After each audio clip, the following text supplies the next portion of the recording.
Hello viewers, welcome to my psychology class के with class. आज के इस वीडियो में हम अध्ययन करने वाले हैं भ्रम और विभ्रम का। तो शुरू करते हैं आज की क्लास। सबसे पहले हम बात करते हैं भ्रम के अर्थ की। भ्रम क्या होता है? उद्दीपक का गलत अर्थ प्रदान करने वाली जो मानसिक प्रक्रिया होती है उसे भ्रम कहते हैं। जो भी उद्दीपक होता है वो जब हमारे सामने आता है तो हम उसका अपने पास्ट एक्सपीरियंसेस के आधार पर कुछ अर्थ लगाते हैं। अगर वो अर्थ सही होता है तो उसे प्रत्यक्षीकरण कहते हैं, लेकिन अगर वो अर्थ गलत होता है तो उसे भ्रम कहा जाता है। अशुद्ध या गलत प्रत्यक्षीकरण को भ्रम कहते हैं। भ्रम में संवेदना का गलत अर्थ लगाया जाता है। इसको आप डायग्राम से समझ सकते हैं। हमारे सामने सबसे पहले उद्दीपक उपस्थित होता है जिससे हमारी ज्ञानेंद्रियां एक ज्ञानेंद्रिय भी उद्दीप्त हो सकती है और एक से अधिक ज्ञानेंद्रियां भी उद्दीप्त हो सकती हैं। तो उद्दीपक से हमारी ज्ञानेंद्रियां उद्दीप्त होती हैं जिससे संवेदना उत्पन्न होती है, और जब इस संवेदना का गलत अर्थ लगाया जाता है तो ऐसी स्थिति को भ्रम कहते हैं।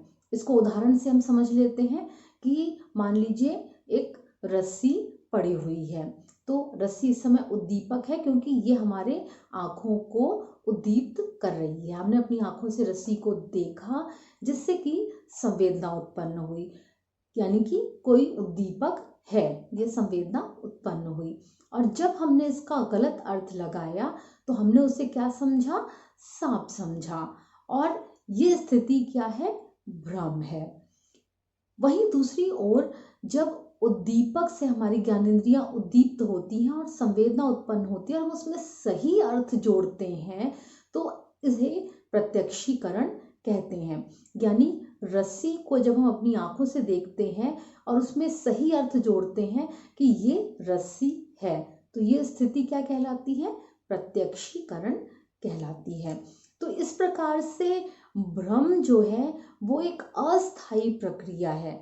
जैसे ही हम उद्दीपक या परिस्थिति का वास्तविक ज्ञान प्राप्त कर लेते हैं, हमारा भ्रम समाप्त हो जाता है। यानी जिस रस्सी को हमने सांप समझा था, जब हम उसके पास जाकर उसे देखते हैं तो हमारा ये भ्रम दूर हो जाता है और हम समझ जाते हैं कि ये रस्सी है, सांप नहीं है।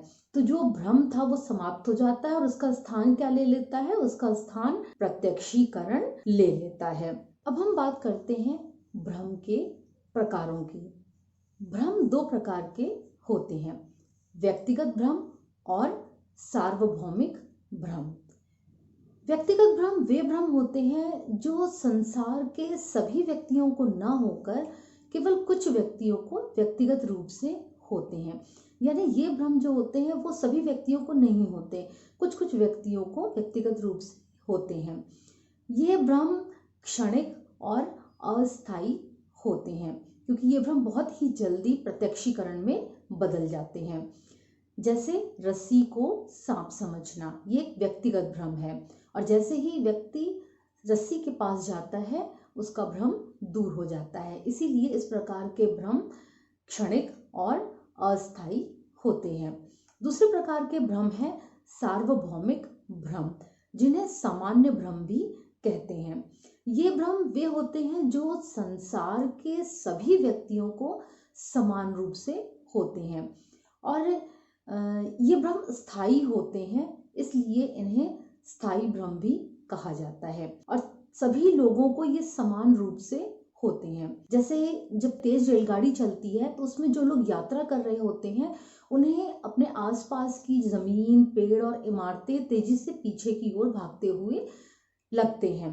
साथ ही साथ जो दूर की वस्तुएं होती है वो ऐसा लगता है कि रेल के साथ साथ चल रही हैं, यानी हमारे साथ साथ जल्दी जल्दी चल रही हैं।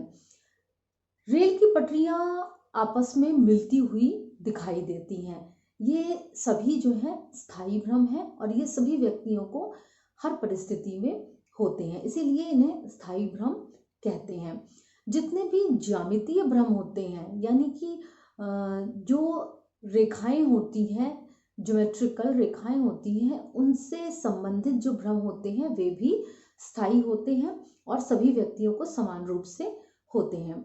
अब हम कुछ प्रमुख सार्वभौमिक भ्रमों की बात करते हैं। सबसे पहले हम बात करते हैं रेल लाइनों के भ्रम की। जो रेल की पटरियां होती हैं, कभी भी आप उनके सामने खड़े होकर देखिए तो रेल की पटरियां आगे जाकर आपको मिलती हुई प्रतीत होती हैं। ऐसा लगता है कि आगे उनकी दूरी कम हो गई है, जबकि दोनों पटरियों जो होती हैं वो एक दूसरे के पैरेलल होती हैं, समानांतर होती हैं।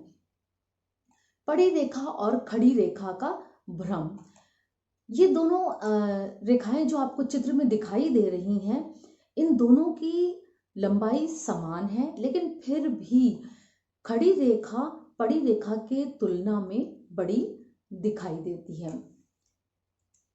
हैरिंग का भ्रम, ये हैरिंग नामक मनोवैज्ञानिक के द्वारा प्रतिपादित किया गया भ्रम था, जिसमें दो रेखाएं आपको दिखाई दे रही हैं, आप चित्र में देख सकते हैं। दो क्षैतिज रेखाएं आपको दिखाई दे रही हैं लाल रंग की। ये दोनों ही रेखाएं समानांतर हैं, यानी इनकी दूरी प्रत्येक स्थान पर एक जैसी है, लेकिन फिर भी ये रेखाएं समानांतर प्रतीत नहीं होती। ऐसा लगता है कि बीच में से ये रेखाएं कुछ उठी हुई हैं, यानी इनके बीच की दूरी जो है वो बीच में ज्यादा है, जबकि ऐसा नहीं है। म्यूलर लायर भ्रम, इसमें दोनों रेखाएं एक बराबर लंबाई की हैं, फिर भी जो पंख रेखा है वो तीर रेखा से बड़ी दिखाई देती है। पोंजो का भ्रम, इसमें कोण के बीच में दो समान लंबाई की रेखाएं हैं, लेकिन फिर भी इनमें से कोण के नजदीक वाली रेखा दूसरी रेखा से ज्यादा बड़ी लगती है। जूलनर भ्रम, जूलनर ने ये चार समानांतर रेखाएं खींची हैं और ये चारों रेखाएं एक दूसरे के समानांतर होने के बावजूद, समानांतर यानी इनके बीच की दूरी प्रत्येक स्थान पर बराबर है, समान है, उसके बावजूद ये रेखाएं समानांतर नहीं लगती। पोगेनडोर्फ का भ्रम, इसमें जो चित्र है उसमें दो स्थितियां दिखाई हैं, एक जो भ्रम की स्थिति है और एक जो वास्तविक स्थिति है। वास्तविक स्थिति में आप देख सकते हैं कि एक तिरछी रेखा को एक रेक्टेंगल जो है वो कवर कर रहा है, तो पूरी तिरछी रेखा दिखाई गई है, ये वास्तविक स्थिति है। लेकिन जब इस तिरछी रेखा के सामने इस रेक्टेंगल को यानी इस आयत को रख दिया जाता है, तो ऐसी स्थिति में ऐसा लगता है कि ये जो रेखा है ये तिरछी पूरी एक सीधी रेखा ना होकर यहाँ से ये अलग और यहाँ से ये कुछ नीची लगती है। अब हम बात करते हैं भ्रम के कारणों की। भ्रम के क्या कारण होते हैं? सबसे पहला कारण है ज्ञानेंद्रिय दोष। जब किसी व्यक्ति को किसी सेंस ऑर्गन में कोई समस्या होती है, कोई दोष होता है, तो उससे संबंधित भ्रम उस व्यक्ति को होने लगते हैं। जैसे जिन लोगों को श्रवण दोष होता है यानी सुनाई देने में कोई समस्या होती है, तो ऐसे व्यक्ति आलू की जगह भालू सुन सकते हैं। कहते हैं ना, सावन के अंधे को हरा ही हरा दिखाई देता है। तो जो ज्ञानेंद्रिय दोष होते हैं उसके कारण विभिन्न प्रकार के भ्रम होते हैं। आदत, व्यक्ति की अनेक आदतों के कारण विभिन्न प्रकार के भ्रम होते हैं। जैसे अगर किसी व्यक्ति को अपने बच्चे को कोई विशेष प्रकार के कपड़े रोज पहने हुए देखने की आदत है, तो ऐसे में अगर कोई अन्य व्यक्ति यानी कोई अन्य बच्चा उसी तरह के कपड़े पहने हुए उसे दिखाई देगा, तो वो उसे अपना बच्चा समझ लेगा।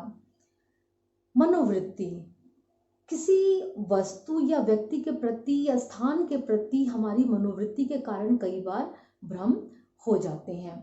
जैसे अगर किसी स्थान के बारे में लोगों के बीच में ये मनोवृत्ति हो कि वहां पर भूत हैं, तो रात के समय उस स्थान के पास से गुजरते हुए निश्चित ही किसी पेड़ या किसी गाय आदि को देखकर भूत का भ्रम हो जाएगा, जबकि वास्तव में वहां पर ऐसा कुछ भी नहीं है।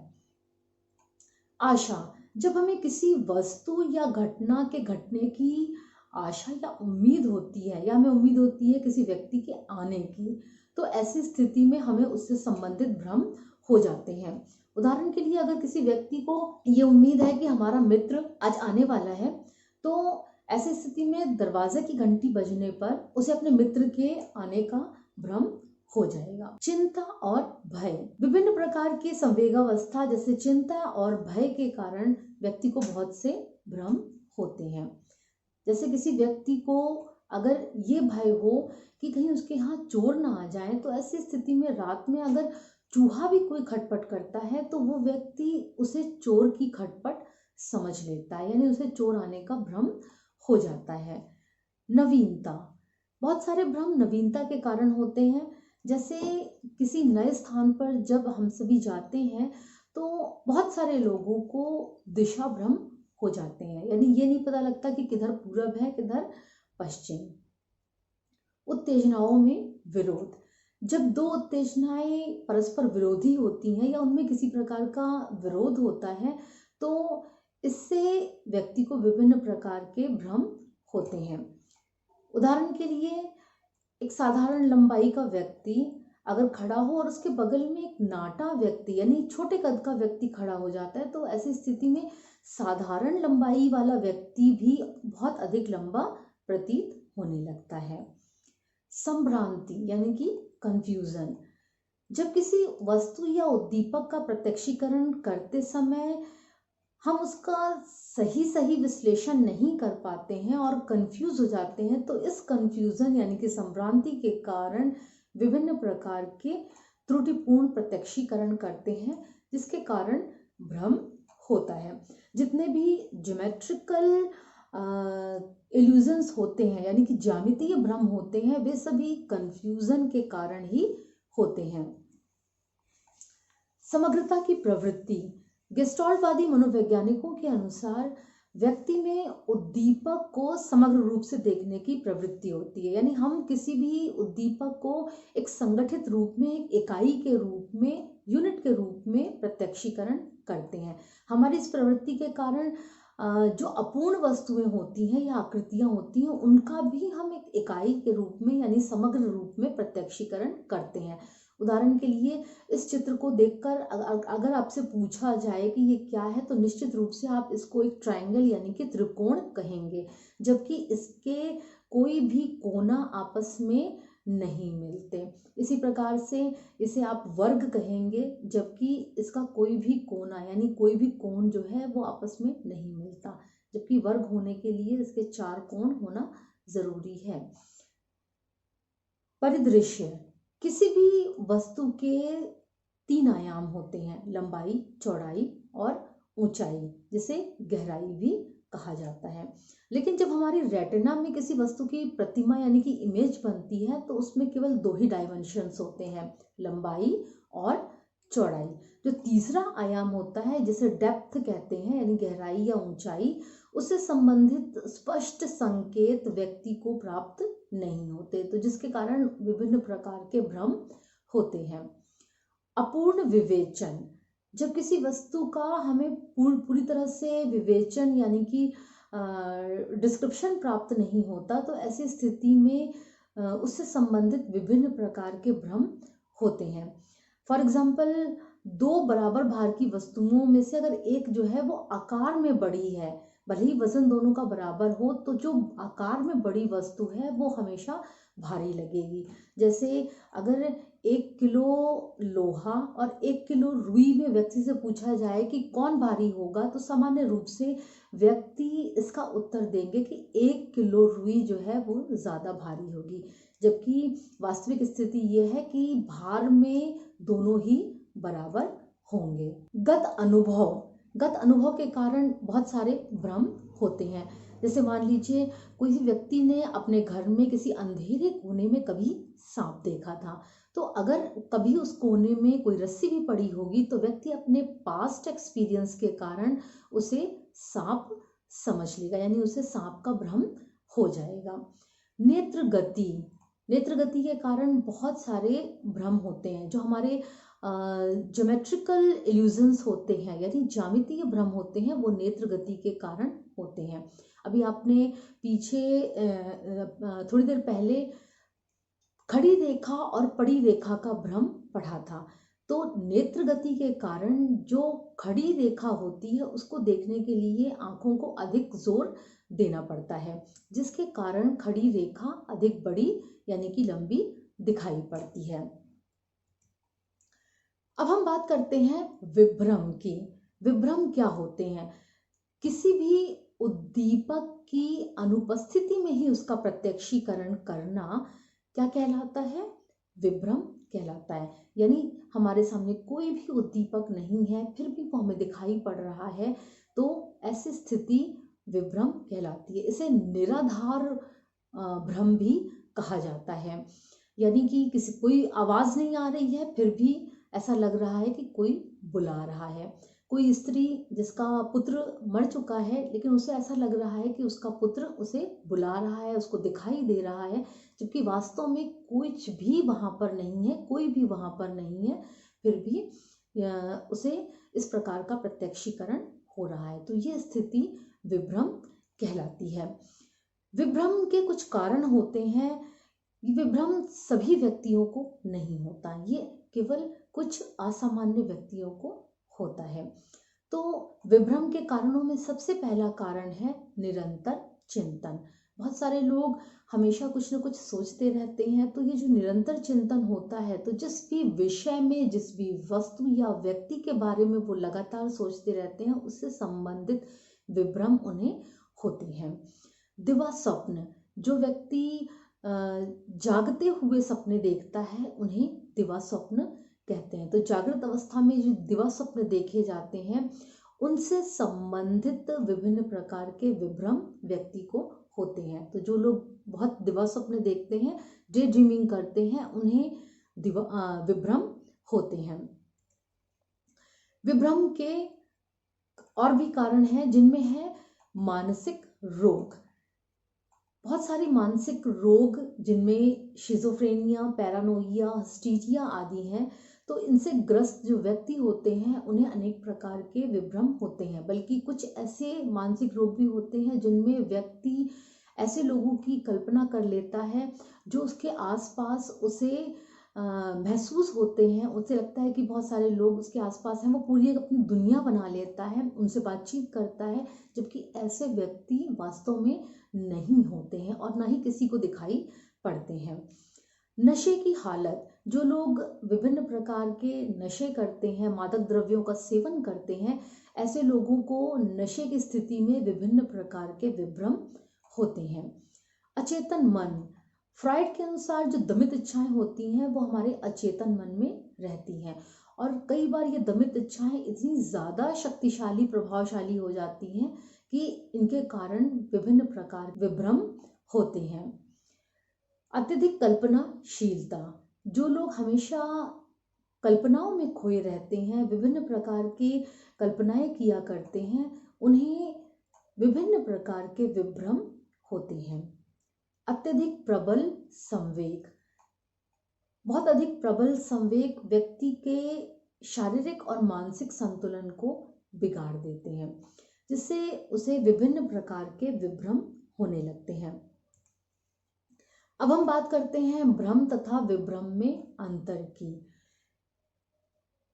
उद्दीपक का गलत प्रत्यक्षीकरण करने वाली जो मानसिक प्रक्रिया होती है, उसे भ्रम कहते हैं, जबकि विभ्रम की स्थिति में उद्दीपक की अनुपस्थिति में ही प्रत्यक्षीकरण किया जाता है।